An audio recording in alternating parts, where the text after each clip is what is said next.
Merajut inspirasi, mengurai prestasi.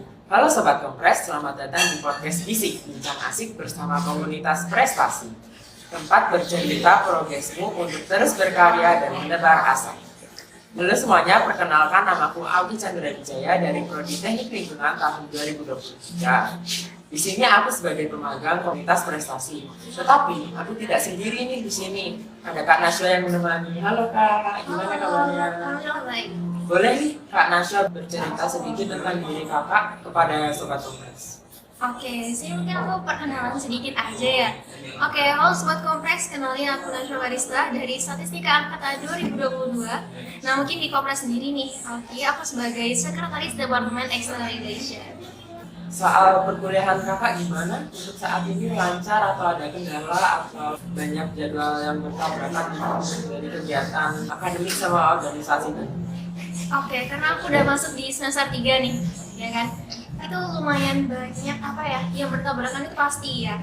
Cuma kan I know my priority, jadi insya Allah masih aman-aman. Dan tetap harus stay sane sih, dimanapun kondisinya.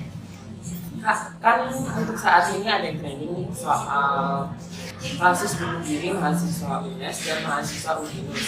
Nah, menurut pandangan Kakak, gimana sih tanggapan Kakak tentang hal tersebut itu? Oke, sebenarnya aku baru mendengar berita ini tuh baru-baru ini. Karena aku sendiri lumayan ketinggalan beritanya ya, dan juga aku kaget gitu setelah mendengar beritanya. Dari cerita yang aku dengar itu katanya dia bunuh diri, tapi sebenarnya di keluarganya itu dia kayak mendapatkan cukup kasih sayang dari orang tuanya. Nah, tiba-tiba dia entah kenapa berpikiran untuk bunuh diri dan dia meninggalkan seorang ibunya.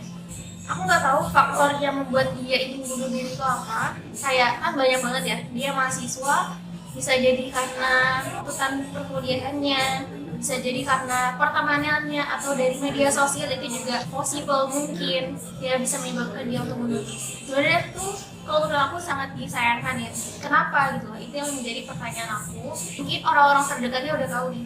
Nah, ini menjadi perhatian kita bersama ya, bahwa jangan sampai hal tersebut itu berulang lagi. Makanya sangat penting edukasi teman-teman, baik itu mengedukasikan diri sendiri atau dari misalnya pihak orang tua atau masyarakat itu bisa mempreventif anak-anak remaja itu untuk tidak melakukan hal yang sama. Jadi pada intinya itu harus bisa memanfaatkan masa remaja kita dengan baik gitu ya Kak ya? Iya, jangan sampai hal tersebut terjadi gitu loh. Apalagi sampai kayak memotivasi remaja lain untuk melakukan hal yang sama kan sangat-sangat merugikan gitu. Tapi kan faktornya gitu banyak Kak. Nah itu faktornya banyak kan biasanya tiap faktor itu solusinya beda-beda gitu. Iya, benar. Nah itu kalau menurut Kakak sendiri faktor misalnya faktor A itu gimana solusinya? Apa mungkin bisa dari seluruh semua faktor itu bisa dijadikan satu solusi gitu? Oke, mungkin karena ini kasusnya mahasiswa ya. Mahasiswa kan ada yang merantau, ada juga yang hidup sama keluarganya gitu ya. Faktornya banyak, bisa jadi dari keluarga sendiri atau dari pertemanannya atau karena dia jauh dari orang tuanya makanya kurang terpantau gitu kan. Terlebih lagi ini kan remaja ya. Remaja itu kan baru masuk ke masa dewasa ya, peralihan antara anak-anak ke dewasa. Peralihan antara siswa ke mahasiswa, ke bangku perkuliahan. Itu yang jelas tensionnya berbeda, tekanannya berbeda, fokus mereka beda. Terus juga mereka hidup sendiri, ya kan, buat anak-anak yang merantau.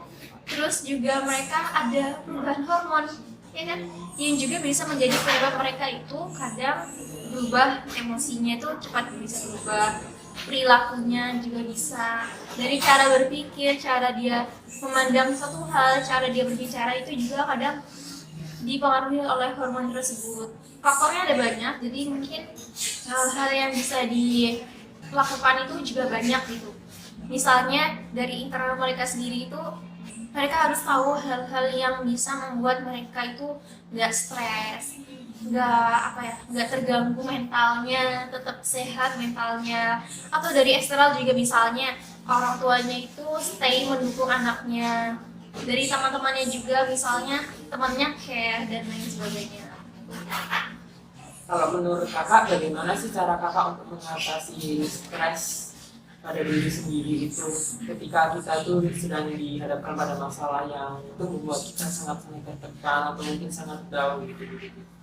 Ya, jadi kalau buat aku sendiri, kalau aku ya mengatasi stres aku itu dengan merefleksikan sebentar diri aku sendiri. Dalam artian di situ aku harus punya waktu untuk diri aku sendiri untuk merenung, berpikir kira-kira aku nih stres kenapa ya?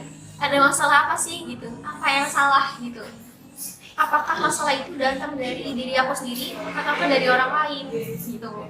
Misalnya aku ada masalah tentang A gitu, aku berpikir bahwa bisa jadi dari diri aku sendiri yang berlebihan menanggapinya.